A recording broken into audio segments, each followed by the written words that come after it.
Welcome back to Best Hour of Their Day. We have our most controversial topic ever, to the point that we were already fighting before we hit the record button. Before we start, I do want to say that this show is sponsored by nobody. So if you want to sponsor the show, we're happy to take that sponsorship.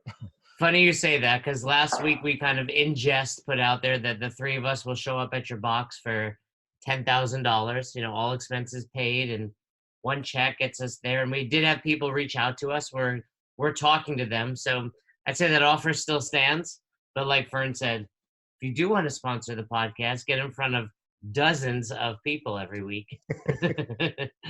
You could certainly do that. So you're tuning in. You've probably seen the topic already, but we're going to dive into the misconstrued, I think, the complexity of people that shave reps, people that cheat at CrossFit affiliates. Todd, kick it off for us.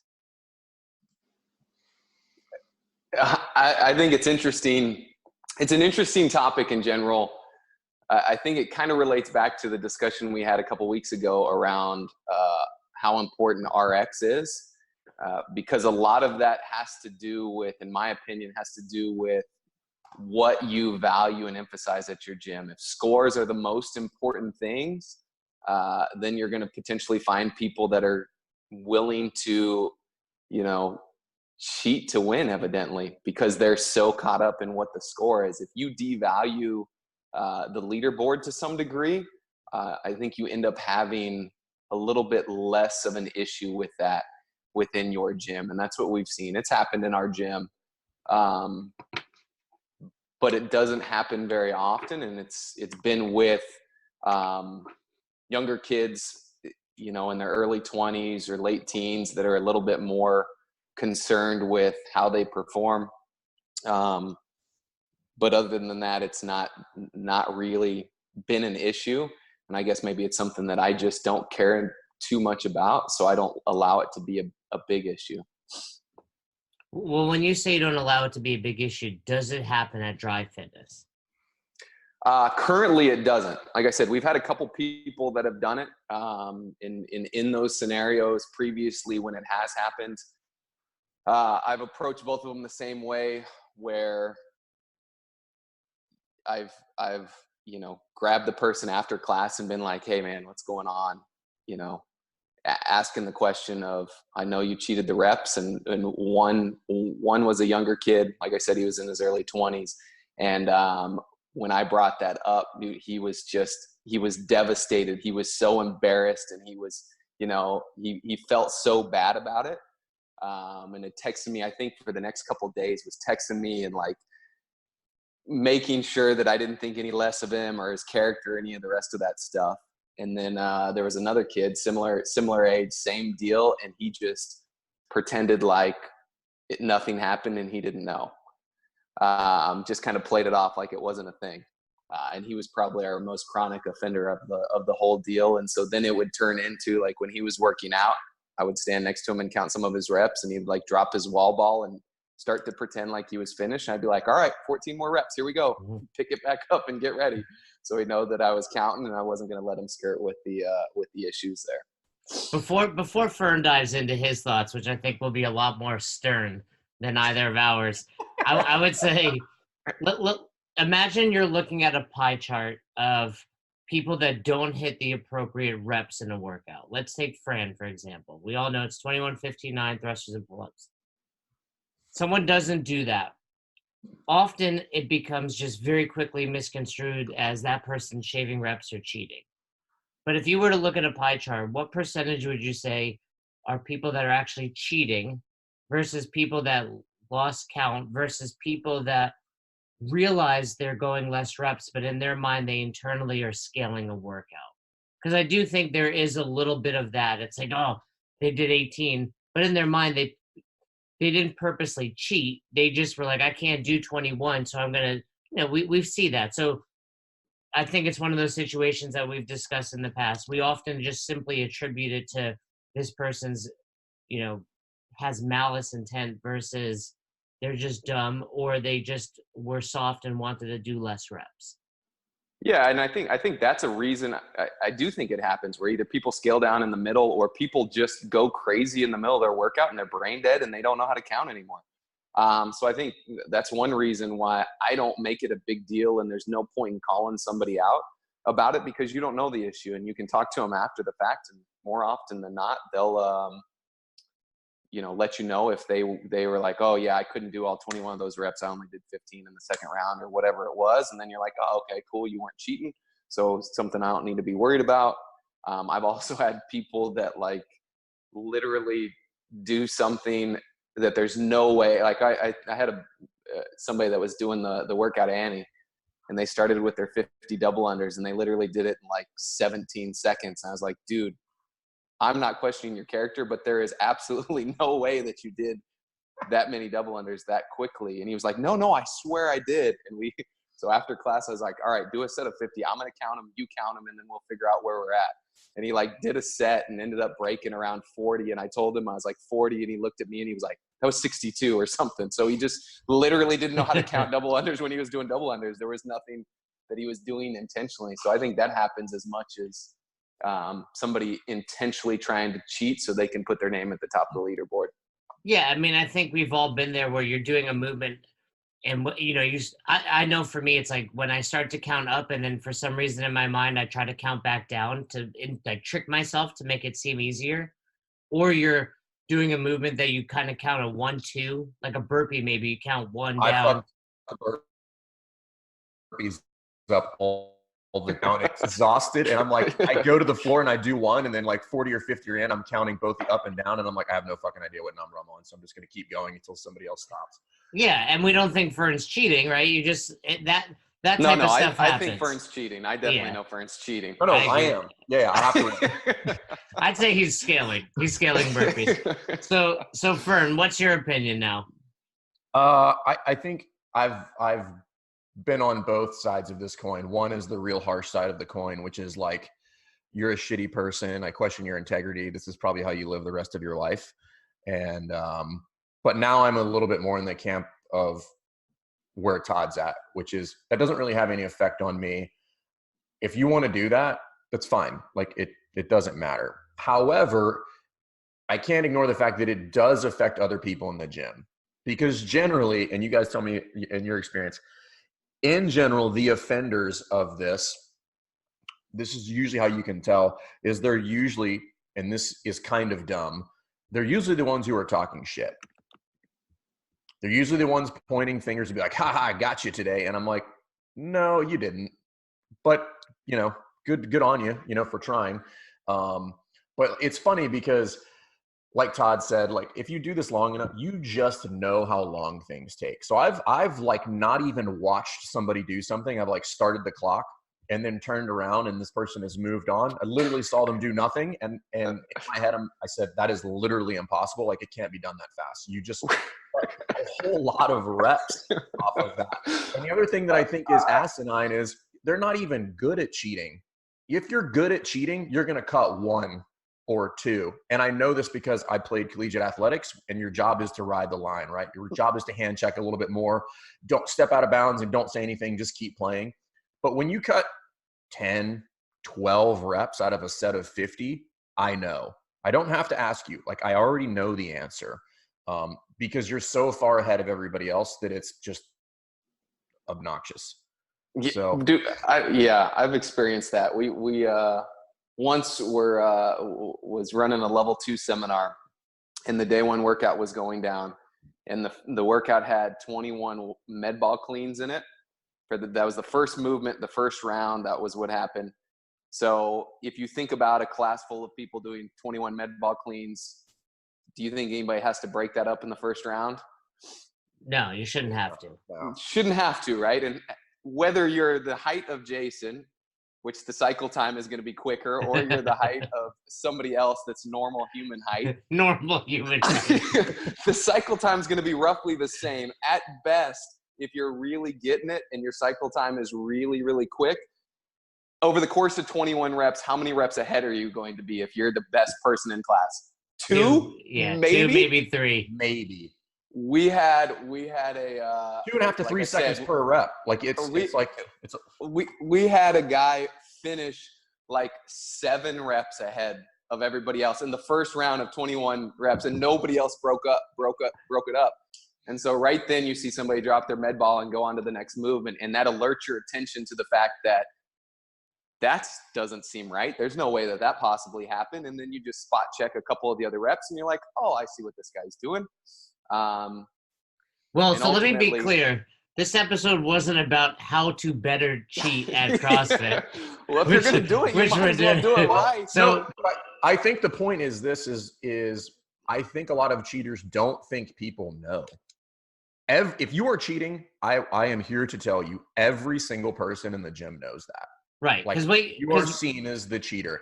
When, for instance, if we're doing a set of 10 deadlifts and I get to the bar before you and I'm starting rep 4 when you pick up the bar and you finish when I'm on rep 7, you've cheated, my friend. And everybody knows, like everybody knows that you did that. So I think that's the point of all this is that it's not a secret. And cheaters don't want to be seen as cheaters. They want to be seen as winners.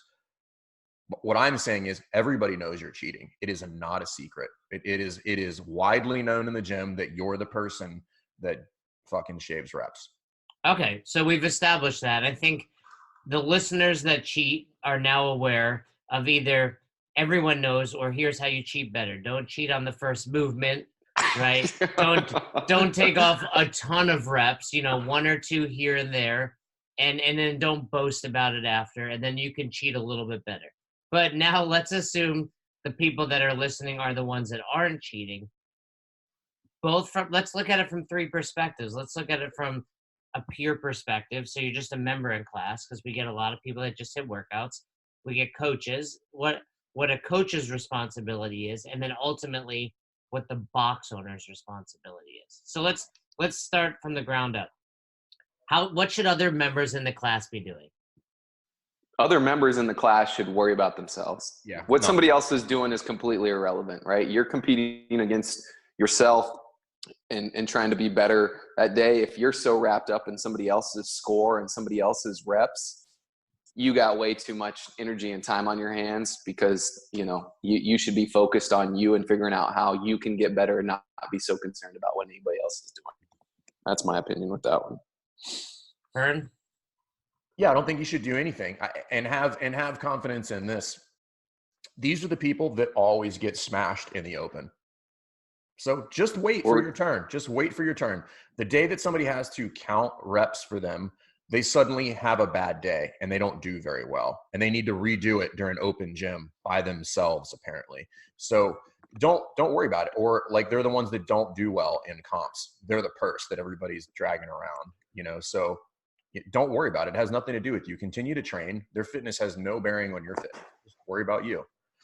I'm obviously in agreement with both of you, but that's easier said than done. The person puts their score up on the whiteboard, or they put it in whatever tracking software you have, and then they brag about it. You're working hard. I think we all can understand why members do care, but we agree that it's as much as you care. So if you wanted to do that, again, let's go down the whole, like, let's just squash this thing. If you're a member and you're looking for some way to combat this, and this is one of the things I wrote down as a coach, just a different way to approach it, is if that person's talking shit, just call them out. Hey, let's put it on video. Let's go head to head. Let's put it on video. Let's go head to head, and let's see who wins. We'll get judges, the whole 9. And I'm more often than not, that person will not take you up on that bet, because they know that you finished 20 seconds behind them, but you did 22 less reps than they did. So like, the math is not going to work in their favor. Todd, what were you going to add to that? I was just going to say, I think that leads to something that a coach can do. I know we've done it in the past, to where if we know somebody's in class, it's one of those kids that's shaving reps or people that's shaving reps, and it's a shorter workout, an easy thing to do to make sure that they don't, at least for that particular workout, or to kind of get their attention, is be like, hey, it's a shorter workout today. We're going to do it in 2 heats. We're going to partner you guys up. Partner 1's going to do the workout, while partner 2 counts the reps and cheers them on. And then you guys will have a little time to get ready to switch, and then we're going to do the opposite, where partner 2 is the athlete and partner 1 is going to count the reps. And so now all of a sudden, when somebody else is counting your reps, you don't have the ability to do that. And you do that a couple times and see what your score really is. Maybe that brings you back to reality a little bit. And that's an easy way for a coach to ensure that that person doesn't cheat without having to go through the process of calling them out or telling them they're a cheater or do anything like that, or stand there and count their reps themselves. So we're saying, you can disguise that under, we're getting ready for the Open. You don't have to have that, like Todd said, you can do this kind of subtly and just tell everybody, guys, we're getting ready for the Open. You need to be acquainted with having a judge or somebody who's going to count your reps. So we're just going to practice here for the next 3 weeks, and then watch these people slowly get in line because they have to now. Or skip those days. For sure. Right. I was talking to Jeff Tincher, who we talked about prior to this, who was featured in the Morning Chalk Up. He and his wife own a box. They've both been a part of the Level 1 seminar staff. And he said he started doing that, and he would surprise the members, and he would see the cheaters literally show up and leave. Well, so the other thing I was going to go, that's amazing. The other thing I was going to go back to on the partner WODs is, you could run 2 heats, but the other thing you can do is if you can just program more partner workouts, meaning, and put set reps on things where it's kind of a you go, I go thing. Because if somebody has the balls to cheat directly in front of the person that they're working out with, then that is a conversation about them maybe having to go away. So you can do a lot of these things subtly.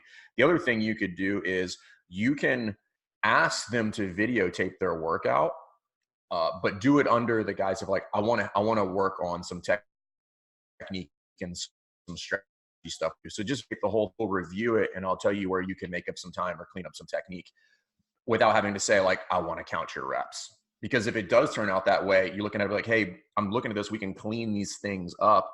But also it looks like you were we can clean up the fact that you only did half the reps. Let's to include counting. Yeah, to include your counting, we can clean that up too. But that's just another way to try to approach it without going head on and questioning somebody's character. Because again, there does exist that scenario where they are not doing it maliciously. They're just not paying attention.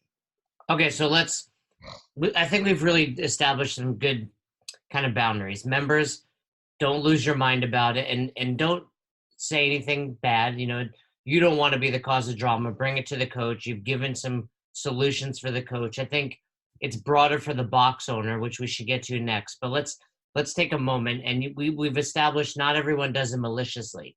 But let's dive into the brain of someone that's doing it maliciously. Why do they do this? What's going on in someone's head? And if you're a rep shaver and you need an intervention, we will have you on next week's episode to dive deeper into this. I'll grab my degree. It's right up there, my master's degree in psychology. I feel like you're asking this question directly to yourself, Jay. Why don't you tell us why you try to cheat, so you can finally beat me in a workout or in the Open? Is that what you're going for here? Or so that you only have to do 22 of those back squats that you've been talking trash about, and you can count it towards 50. Is that what you want? I did a big set of back squats maybe last week just to kind of test it. And What's I was at 7? No, I think I did 15 at 185. At 135? No, at 185. Just to move up. I was like, fuck, this is going to be really hard. I wasn't like in the same mindset that I'm going to be. Yeah. You're so mentally game tough. day. Game day's different. Game day's different. Yeah. I can jump higher on game day. But let's take a moment and think about it. Because here's how I've always approached it as whether it's a member, coach, or box owner, because I've really seen it from all different angles now. And I tell people that if someone's cheating, they've got some serious shit going on in their life. If this is that important to them. Yeah, agreed, man. If your scores in the gym matter, we got issues like that. There's bigger issues than that. I completely agree. We say the same thing in our place. It's like the more that our workouts and our scores and our PRs or any of that kind of stuff, or where you shake out on the leaderboard matters, the bigger the something else is going on. It's way bigger than simply what's happening in the gym. That's for sure. That's a tough one though, Jay. And it's a good point though, because that involves me to put my feelings aside about it and just look at, hey, this person's clearly got something going on. We're like, and granted, we do want this to be the best hour of their day, and we do want this to be the highlight of what they have going on. But if this is what they hang their persona on, that's a problem. And if their persona is totally predicated on them winning every single workout and they're doing it at the expense of throwing all integrity out the window, again, I think you're right. There are bigger issues. And I think there are ways you can appeal to that athlete to slowly bring them in line without making it confrontational. Yeah, and I think it. Go ahead, Todd. It goes back to what do you celebrate and emphasize inside the walls of your gym? If like the leader on the scoreboard or on the whiteboard is the person that is celebrated every day, well, then there's going to be people that want that recognition. If it's, hey, this person moved with the most quality movement, I'm super stoked on that. Or, hey, this is the person that finally did a pull-up. It just depends on what you emphasize and what you are celebrating with inside the walls of the gym. I've seen people come from other gyms that come in and they've got this, I think, nervousness and stress and anxiety about how they perform. And then they're around our gym for a little while and realize that the leaderboard is the least important thing in there. Yeah, we want you to do better, but nobody's really worried about where you shake out. And I think it helps to lessen some of that anxiety, just because we celebrate things like the quality of your movement and the progress that you're making overall, not where you rank or stack up against everybody else. Yeah, and I'm just throwing it out there. You know, we have listeners that have brought this topic up to us, asked us to discuss it, and the three of us aren't always the most sympathetic or empathetic people on the planet, but I think deep down we are. And it's like, hey, just take a step back and realize if someone is cheating, they got some shit going on. You know, usually, you know, and whether it's apparent or not, you know, they're probably unhappy outside of you know, this is where they get their win, and their win comes from cheating. So might not be the best move to always just bash them, is what I'm saying. Agreed with Agreed. That. So let's go down that road. At what point, and I'm asking both of you the question, at what point, and I understand there's no hard line here, but at what point do you decide to intervene as the box owner? At what point is it now your responsibility to inject yourself into that situation in whatever form you deem necessary, whether it's mid-class or a sit-down? I'll tell you when I've done it in the past. So it's two things to me. It's when it's kind of like a cancer in your box, right? As it starts to spread, if it's impacting people, because my mentality I've had numerous scenarios back in the day where there was cheat. I can think of probably 5 really big ones that continued, and a lot of it was because I didn't care. I would always take that approach of, if someone's cheating, I really don't care. Now, I have to be aware that I'm still trying to build a community, and I have hundreds of other people, and whether or not I care, they do. So when it was, you know, when it was becoming something that spread, and more importantly, when I say spread, when I realized this person that's cheating, although he's the culprit, he's going to wind up getting, or she, it was mostly men though, let's be honest. It was when they are going to wind up getting really hurt because everybody is talking about them and they're going to find out. Yeah. I would rather be the one that comes in and, you know, hey, just so you know, there's people chatting, you know, whether or not I believe them or not, but there's chatter of this, so you might want to be aware of it. What do you think, Todd? Yeah, I was going to say, I think that the moment to step in is when you are 100% confident that it's happening. So you spot check the reps, not just in one class and one workout, but you do it, you know, repeatedly for a couple of weeks, and there is a consistency in, you know, them shaving a large number of reps. Then it's like, all right, so this is not just a one-off thing where you lost count or you just don't know how to count this movement very well. This is something that you're doing intentionally. So let me check in with you and see what's going on. Like I said, you know, I've gotten to that point and grabbed them outside of the class and had a conversation with them to see what's going on. So I think the time to step in is once you are 100% sure that that is truly the case, and then try to figure out what's the root of it, what's going on. And that's typically the box owner's responsibility. But you've brought up a couple other things, Todd, that we should dive into from the box owner perspective. You've mentioned the emphasis a few times. So is that a time and a place to eliminate RX, to eliminate weights, to eliminate the whiteboard? or is that so extreme to compensate for one person that's cheating? I don't think you eliminate the whiteboard, but we've had this discussion before. It's like at our gym, we don't have weights listed on the board. We devalue RX. It's not really a thing, because we're not concerned with that. You know, the RX, or the goal is the intended stimulus. And so we continue to do that. And I think there's probably also a reason it doesn't happen a ton at our gym is that, like, everybody's constantly getting scaled.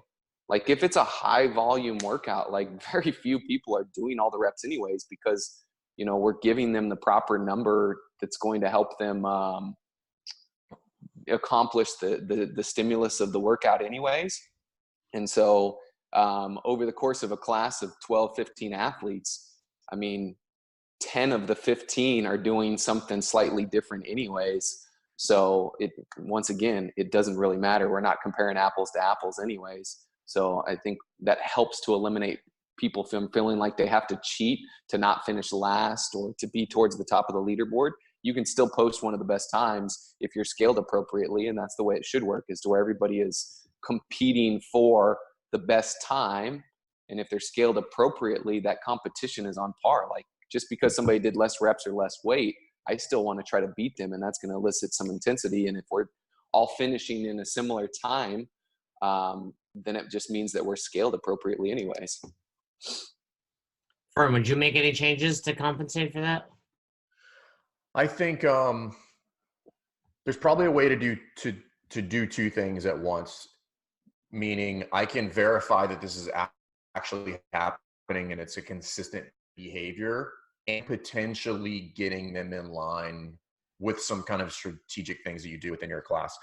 One of the things we mentioned in a previous episode was changing what RX means with regard to checking that box. So, like, you can just check the stimulus, right? Not the rounds or reps or weight, right? So I talked about, like, we're going to do that again in November. So if you haven't heard that episode about what is RX, go back and listen to it. But when we've done that, when we changed it where it wasn't a specific rep count, it wasn't a specific loading, the people that griped the most generally fell in that bucket of, they were the ones that were little iffy on their counting, if you will, because now it's just kind of a free for all, and everybody can check that box. So going back to what Todd said, I'm not going to say it devalues it, but changes the mindset with regard to how I do that.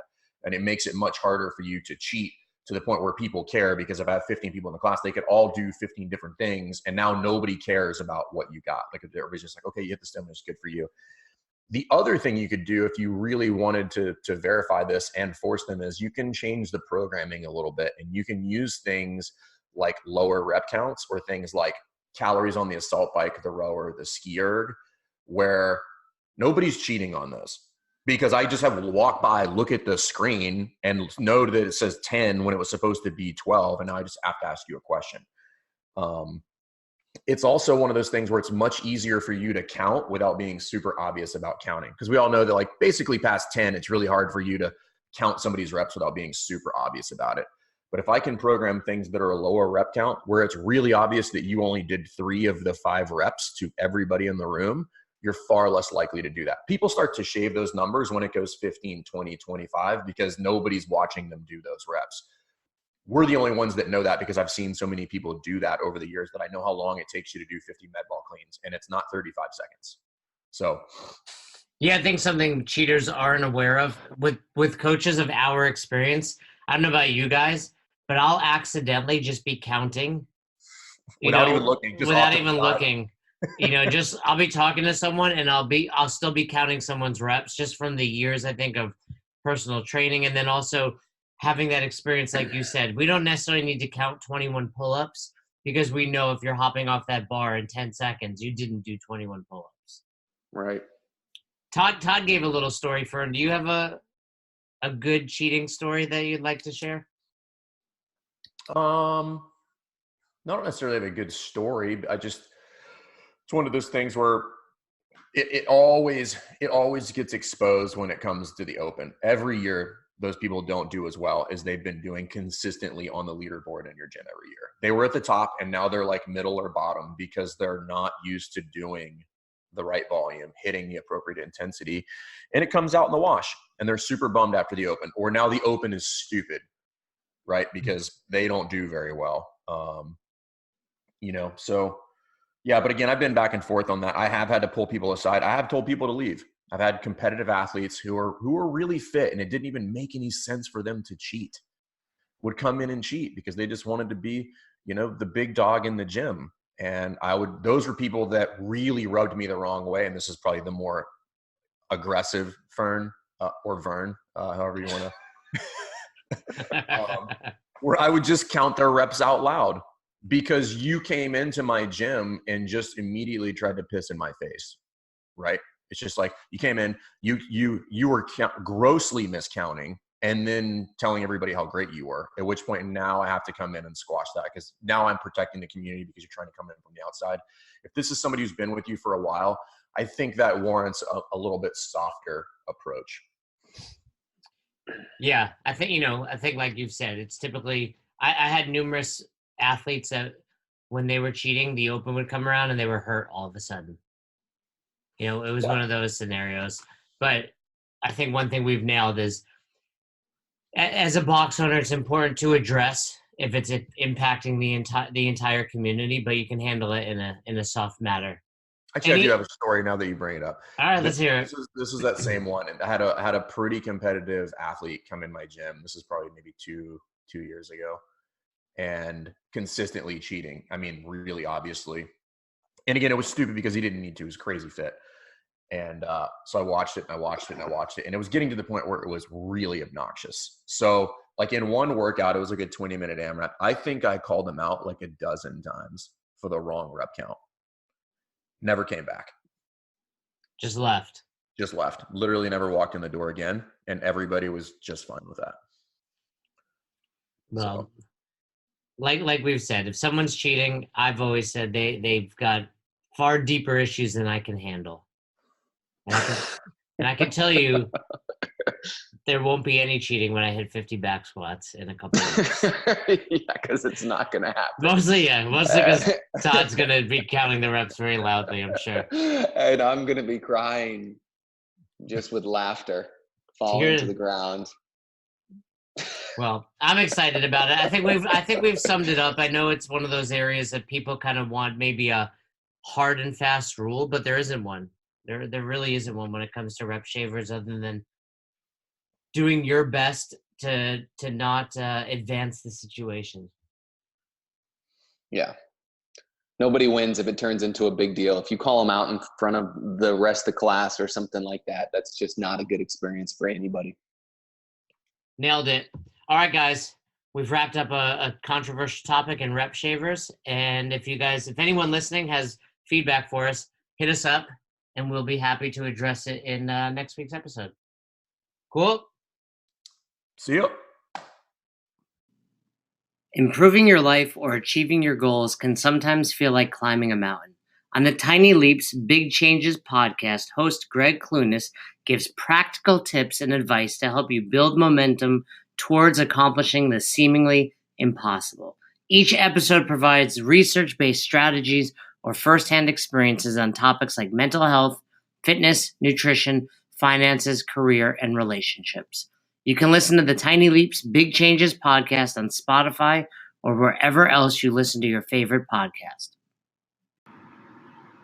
Thanks for listening to Best Hour of Their Day.